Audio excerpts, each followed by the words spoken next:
થરાદ તાલુકાના ખેડૂતોને યુરિયા ખાતર પૂરું પાડે તેવી માંગણી સાથે આવેદનપત્ર થરાદ ઓફિસે આપવામાં આવ્યું।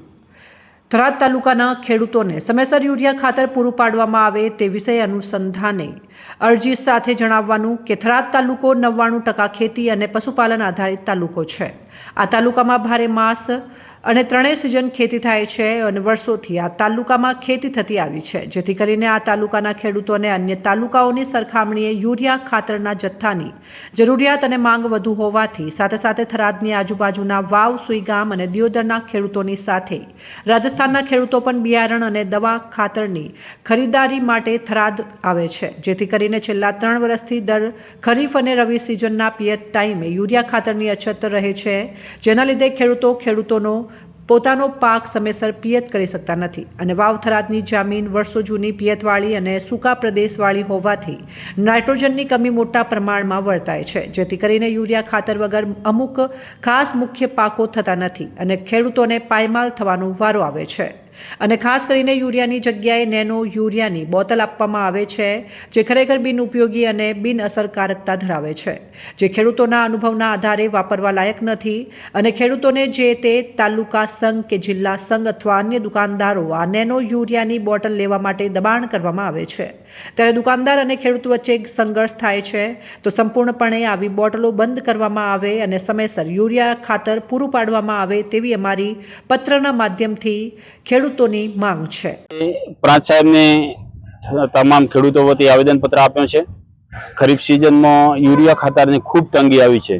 ખેડૂતો જ્યાં ત્યાં યુરિયા ખાતર માટે ફાંફા મારે છે।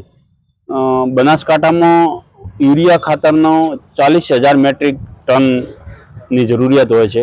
એની સામે જૂન મહિનામાં એક પણ બેગ ફાળવણી કરવામાં નથી આવી અને જુલાઈમાં ફક્ત ને ફક્ત 10 થી 12,000 ટનનો યુરિયાની ફાળવણી કરી છે। એની સામે ઘણી બધી ઘટ છે। જ્યારે 25 થી 30,000 ટનની યુરિયા ખાતરની ખાલી બનાસકાંઠામાં જ ઘટ હોય ત્યારે ખેડૂતોની અને ખેતીની શું પરિસ્થિતિ થાય ખરીફ વાવેતરમાં એ આપ સૌ સમજી શકો છો। આજે તાજેતરમાં વરસાદ વધારે થવાથી જે ખેડૂતોનો પાક છે પીળો પડી ગયો છે અને નાઇટ્રોજનની તાત્કાલિક જરૂરિયાત છે અને નાઇટ્રોજન યુરિયામાંથી મળે છે અને એ યુરિયા ખાતરની જ અત્યારે તંગી છે। ત્યારે સરકારને હું પ્રશ્ન પૂછવા માંગુ છું કે તમે યુરિયા સબસિડી બંધ કરી છે કે ખેડૂતોને તમે જે ડબલ પાકનો કહો છો અને ડબલ જે આવકની વાત છે એની જગ્યાએ ખેડૂતો અત્યારે રાતા પાણીએ રોવાનો વારો આવ્યો છે અને કાળા બજારીઓને તમે છૂટો દોર આપેલો છે। ઉદ્યોગોને પણ યુરિયા સરકાર ફાળવે છે પણ ખેડૂતોને ફાળવતી નથી। ત્યારે સરકારને મારી નમ્ર વિનંતી છે કે કાળો બજારીઓના તમામ જગ્યાએ જે ગેરકાયદેસર રીતે યુરિયા પડ્યો છે ત્યાં દરોડા પાડવામાં આવે। ઉદ્યોગોને જે યુરિયા ખોટી રીતે ફાળવવામાં આવે છે એ તાત્કાલિક બંધ કરી અને બનાસકાંઠામાં ફક્ત 30,000 ટન યુરિયાની ઘટ છે એ આ 7મા અને 8મા મહિનામાં ફાળવવામાં આવે તો ખેડૂતોની જરૂરિયાત પૂરી થાય એમ છે। જો આ 5-7 દિવસોમાં સરકાર નિર્ણય નહીં લે તો ખેડૂતો વતી અમારે રસ્તા ઉપર ગાંધી ચિંતામણ માર્ગે આંદોલન કરવાની જરૂરિયાત પડશે। અહેવાલ જીતુ બારોટ, સંબંધ ભારત ન્યૂઝ, થરાદ।